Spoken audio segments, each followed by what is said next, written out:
My name is Sarah Jennings, and I am a 38-year-old nurse from Denver, Colorado.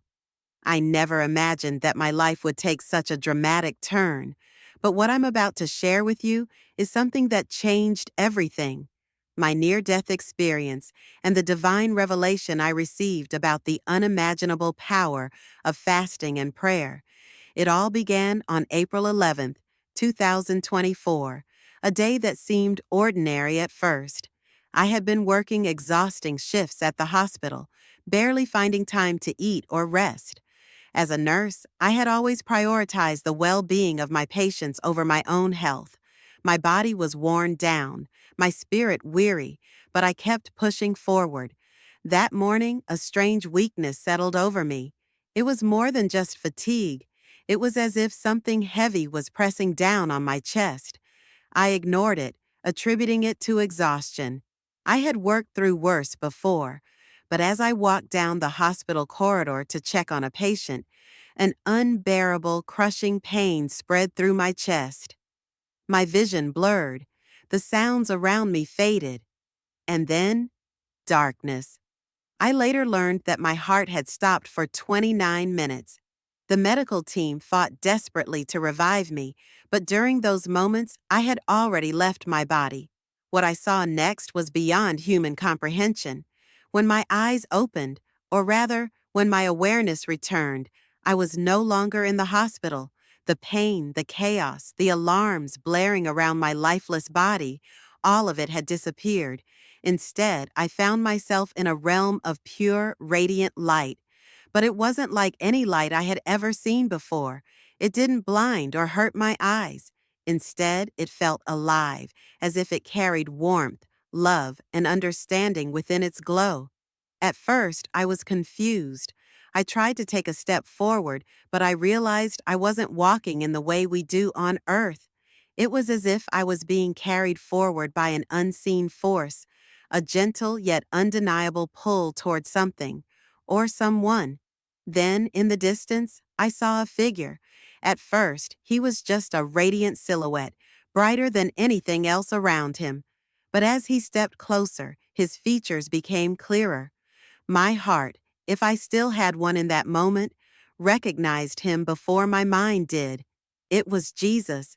His presence was overwhelming, not in a terrifying way, but in a way that made me feel completely known, completely safe, and completely loved all at once. His eyes, deep and filled with wisdom beyond comprehension, held a compassion that melted every fear, every doubt, every insecurity I had ever carried in my life. He didn't speak immediately, but the moment his gaze met mine, an indescribable flood of understanding washed over me. It was as if he was showing me my entire life in an instant, not with judgment, but with clarity. I saw the moments I had prayed, the times I had cried out to him in desperation, the times I had felt alone, even though he had been with me all along. Then the vision shifted. Suddenly, I was no longer looking at my own life, but at something far greater. Jesus raised his hand slightly, and as he did, the very fabric of reality around me seemed to shift. It was as if a veil was being pulled back, revealing something I had never seen before, but had always existed just beyond my sight. Before me stretched a vast battlefield, not of flesh and blood, but of spiritual forces. I saw radiant beings, angels clothed in light, wielding swords of fire, standing against dark, shadowy entities whose very presence exuded hatred and malice. These dark forces were relentless, seeking to ensnare, deceive, and oppress. Some were whispering into the ears of people on earth, filling their minds with doubt, fear, and despair. Others wrapped themselves around individuals like chains, keeping them bound in cycles of addiction, depression, and hopelessness. Then Jesus spoke, and his voice was like a mighty river, strong yet filled with gentleness. "This is the unseen battle that rages every day," he said. "Many of my children walk through life unaware of the war that surrounds them.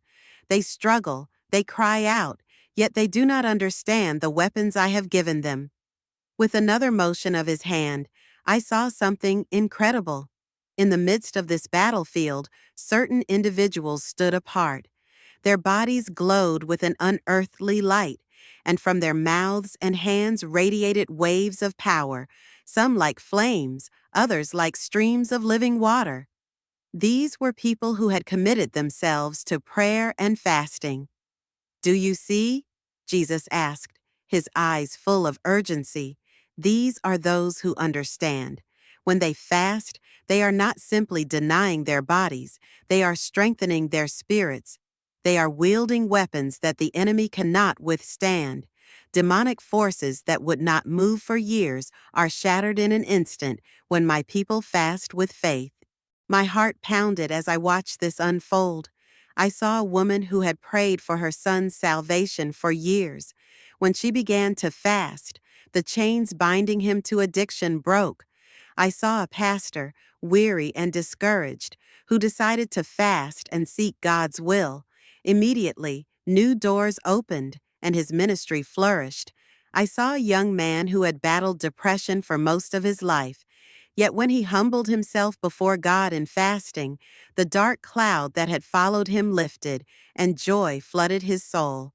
Jesus turned to me, his gaze piercing through every part of my being.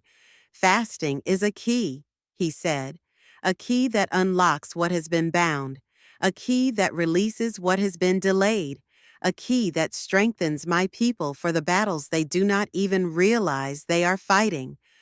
Tears streamed down my face. How many times had I given up too soon?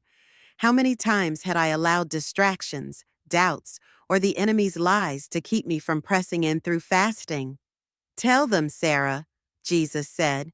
"Tell my people that the time is short. The enemy is working tirelessly to keep them weak, distracted, and bound. But those who fast and seek me with all their hearts will walk in power they have never known." Just as I was about to respond, something changed. A force, gentle yet undeniable, began to pull me backward. The radiant light around me began to fade, and I felt myself being drawn away. No, I wanted to cry out, "I don't want to leave." But even in that moment, I understood. I had been sent back for a reason. I gasped for air as my eyes fluttered open in the hospital room. The beeping of machines surrounded me, and the shocked faces of doctors and nurses filled my vision. Someone was holding my hand. "Sarah?" a familiar voice whispered. It was my sister, Rachel. Tears streaked her face. "We thought we lost you." But I had been found. I had been given a mission.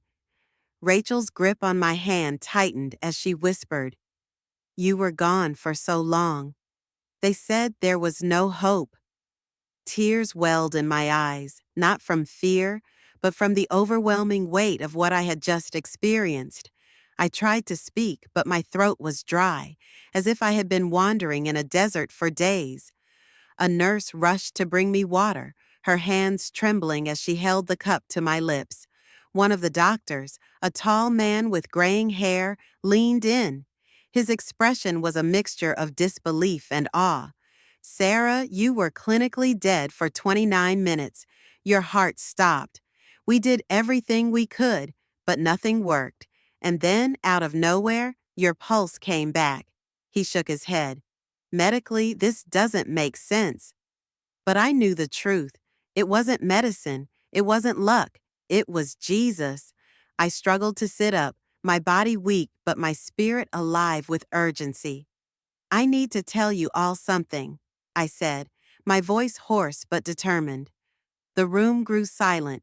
The medical staff, my sister, and even a few curious bystanders all turned their attention to me. And so I began.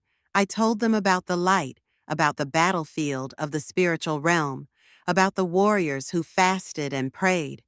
I spoke of the power that fasting unlocked, of the chains that were broken, of the demons that trembled when believers humbled themselves before God. At first, some listened with polite skepticism, but as I continued, something changed. The room grew heavier, as if a holy presence had entered. One of the younger nurses, who had been standing near the doorway, suddenly burst into tears. "I don't know why, but I feel something. Something real," she murmured. The older doctor, the one who had been in charge of my case, rubbed his temples. "I'm not a religious man," he admitted, "but I've seen people come back from cardiac arrest before, and never like this. There's something different here." Rachel, my sister, was weeping. "Sarah, I believe you," she whispered. "I believe every word." But it wasn't enough just to tell them. I knew I had to live it. The days that followed were unlike anything I had ever known. News of my experience spread, first through the hospital, then beyond. Strangers reached out, people who had been struggling with faith, with unanswered prayers, with battles they couldn't seem to win. One evening, still recovering at home, I received a message from a woman named Linda. "Sarah, I don't know if you remember me, but I was your patient a few months ago. I've battled depression and addiction for years, and I was at the point of giving up completely. But after hearing your testimony, I decided to try fasting. I started with just one day. I prayed like you said, and Sarah, something changed. For the first time in years, I feel hope. The darkness isn't as heavy anymore." Tears blurred my vision as I read her words. This was why I had been sent back. Jesus hadn't just shown me these things for my own understanding. He had entrusted me with a message for the world, and so I made a decision. I would dedicate my life to spreading this truth. I would teach others about the power of fasting, not as an outdated religious practice, but as a divine weapon against the forces of darkness. I started with small gatherings, first in my home, then in local churches. The more I shared, the more I saw miracles unfold. People who had struggled for years found breakthrough after breakthrough. Marriages were restored, addictions were broken. Families who had been estranged for decades reunited. It was as if the kingdom of darkness was being pushed back, one fasting prayer at a time. But with this newfound mission came opposition. I began to notice strange occurrences, disruptions at my events, sudden illnesses before I was scheduled to speak, even anonymous threats telling me to stop sharing my testimony. One night, I awoke to a suffocating presence in my room. It was as if an invisible force was pressing down on my chest, trying to silence me. My breath came in shallow gasps, fear creeping into my heart. But then I remembered fasting, prayer, the weapons Jesus had shown me. With every ounce of strength I had, I whispered, "Jesus." Instantly, the darkness lifted. The presence vanished. My breath returned, and I knew I was in a war. But I refused to be silent. The enemy might try to stop me, but he had already lost. Jesus had revealed the truth, and I would spend every breath I had proclaiming it. So now I ask you, will you join me? Will you pick up this weapon of fasting and prayer? Will you fight against the forces that seek to keep you bound? Because I promise you this, when you fast, chains will break. When you fast, heaven will move. When you fast, the enemy will tremble. And your life, your destiny, will never be the same again. As I continued to share my testimony, something unexpected happened. The movement grew beyond anything I had imagined. Churches that had never emphasized fasting before began organizing corporate fasts. Small prayer groups turned into full-fledged revival meetings. People who had once been lukewarm in their faith were now pressing into God with a hunger I had never seen before. Miracles began to multiply. A young woman named Brianna, who had been trying to conceive for 7 years, sent me a message. "Sarah, I followed what you said. I prayed, I fasted, and today the doctors confirmed I'm pregnant. Another testimony came from a man who had struggled with alcoholism for over 2 decades. He had tried rehab, counseling, and medication, but nothing worked. After fasting for 7 days, he said the cravings disappeared overnight. Stories like these flooded in daily, but as the movement grew, so did the resistance. Pastors who once welcomed me into their churches began canceling my speaking engagements. Some labeled me as too radical, claiming that fasting was an outdated concept. Others accused me of leading people into unnecessary hardship, calling it extreme religious zeal. Even in my personal life, I felt the weight of the battle. Friends who had once supported me started distancing themselves. Some said I was becoming obsessed, that I needed to calm down and focus on just living a normal life. But how could I? I had seen the truth, and once you've seen the truth, you can't go back. One evening, after returning from a prayer meeting, I felt an overwhelming exhaustion settle over me. It was more than just physical fatigue. It was as if something was pressing down on my soul. I tried to sleep, but as soon as I closed my eyes, an eerie presence filled the room. The temperature dropped. My body became paralyzed. And then I saw them. Dark figures, shadows that moved with an unnatural speed, surrounded my bed.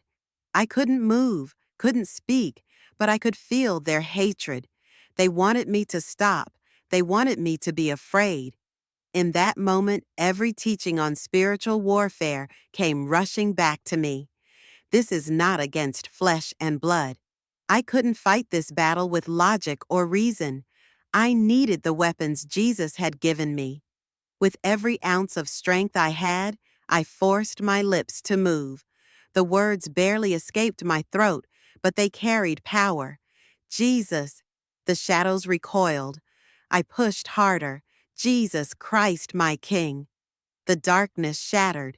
An unseen force was suddenly ripped away from me, and I could move again. The room filled with warmth, as if a fire had been lit in the spirit realm. Peace flooded my soul, and I knew I had just encountered the enemy face to face. But more importantly, I knew this: he was terrified of me. That night changed everything. I realized why fasting was so heavily attacked, why so many believers avoided it or dismissed it as unnecessary. Because fasting exposes the enemy. It weakens his grip. It destroys strongholds that prayers alone sometimes cannot break. Jesus fasted for 40 days before launching his ministry. Why? Because fasting strengthens the spirit and weakens the forces of darkness. Daniel fasted, and an angel was sent to battle demonic forces that had delayed his prayers for 21 days. The early church fasted before making critical decisions, understanding that it aligned them with the will of God. And yet today, fasting has been neglected, watered down, dismissed as too hard. Why? Because the enemy knows that a fasting believer is an unstoppable force. A fasting believer cannot be easily deceived. A fasting believer carries an authority that demons recognize. And that is why he fights so hard to make sure we never use this weapon. If you have made it this far, then you have a choice to make. You can walk away, dismiss this as just another story, or you can step into the battle. Because this isn't just my story, this is your story too. The enemy has fought to keep you distracted, weak, and ineffective. He has tried to convince you that fasting is unnecessary, that your prayers don't matter. But now you know the truth. Now you know what he fears. So I ask you, will you rise? Will you take hold of the weapon Jesus has given you? Will you fast and pray, not out of obligation, but out of love and faith? Because when you do, everything will change. Chains will break. Destinies will be unlocked. And the forces of darkness will tremble. The war is real. The time is now. Will you fight? The days following my encounter with the demonic shadows were unlike anything I had ever experienced. A deep urgency filled my soul, a calling that would not let me rest. It was as if a fire had been ignited inside me, one that refused to be extinguished. I knew I could not keep this revelation to myself. I began to fast again, not just for personal breakthrough, but for the awakening of the church. If the enemy was so desperate to keep this truth hidden, then it had to be revealed. As I entered my third day of fasting, something incredible happened. I was in my small prayer room, surrounded by nothing but my Bible and a journal, when suddenly the atmosphere shifted. The air became thick, heavy with a presence I could not see but could feel with every fiber of my being. And then, a voice, not audible, yet louder than anything I had ever heard. Prepare them. I dropped to my knees. Prepare who, Lord? My bride, my warriors, my chosen ones. The moment the words entered my spirit, I saw it. A vision unlike any before. A great army, dressed in radiant white, standing on the edge of a battlefield. Their armor gleamed like fire. Their swords pulsed with light. They were ready. They were waiting. But something was wrong. I looked closer and saw that many of them were shackled, heavy chains binding their hands and feet. Some had blindfolds covering their eyes, preventing them from seeing the enemy in front of them. Others held weapons, but they were dull and rusted, ineffective in battle. I wept. This was the church, bound, blinded, unprepared for the war raging around them. And then I saw something else. A group of warriors stepped forward, their weapons glowing with an intensity I had never seen before. They lifted their hands, and as they did, the chains of those around them began to break. The blindfolds fell away. The dull swords became sharp. Strength returned to the weary. And I understood these warriors were those who fasted, those who had stepped into the power of prayer, and fasting had become liberators, setting others free, awakening the sleeping army of God. Jesus spoke again. The battle is near. My people must be ready. Then the vision faded, and I knew my assignment. If you are reading this, then I believe with all my heart that you are being called. This is not coincidence. This is not just another story. This is an invitation to step into the power of fasting and prayer, to break the chains that have held you back, to sharpen your spiritual weapons, to see with clarity and fight with authority. The church cannot afford to be weak any longer. Too many believers are trapped in cycles of defeat, unaware that they hold the key to their own breakthrough. Too many prayers go unanswered, not because God is unwilling to move, but because we have not stepped into the deeper levels of spiritual warfare. Fasting is that deeper level. And now you know. Now the question remains, what will you do? I challenge you right now to take a step of faith. If you have never fasted before, start small, but start. If you have fasted before but have grown weary, ask God for strength and return to the battle. Set aside distractions. Make time to seek Him. Enter the sacred place of prayer and fasting, and watch as God moves in ways you never imagined. Because once you do, everything changes. The chains will break, the blindfolds will fall, and you will see clearly, powerfully, victoriously. The time is now. Will you rise?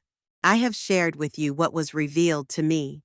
I have shown you the urgency of this message, the reality of the battle we are in, and the power that lies in fasting and prayer. But now the choice is yours. Jesus is calling His people to rise, not in weakness, but in power, not in confusion, but in clarity, not in fear, but in boldness. The enemy has spent generations convincing believers that fasting is unnecessary, that it is too difficult, that it has no real impact. But now you know the truth. Fasting is not just for the spiritually elite. It is not just for pastors or prophets. It is for every believer who longs to see the power of God unleashed in their life. It is for those who are tired of being held back. It is for those who are ready to step into their divine calling. The days ahead will not be easy. The world is growing darker, deception is increasing, and many are falling away. But those who are rooted in Christ, those who fast, who pray, who seek Him with everything, will stand firm. They will not be shaken. They will not be defeated. So I ask you, one last time, will you answer the call? Will you step into the power of fasting and prayer? Will you fight for your breakthrough, for your family, for your destiny? Because I promise you, the moment you do, your life will never be the same again. May the Lord strengthen you, may He guide you, and may you walk in the fullness of His power now and forever. Amen.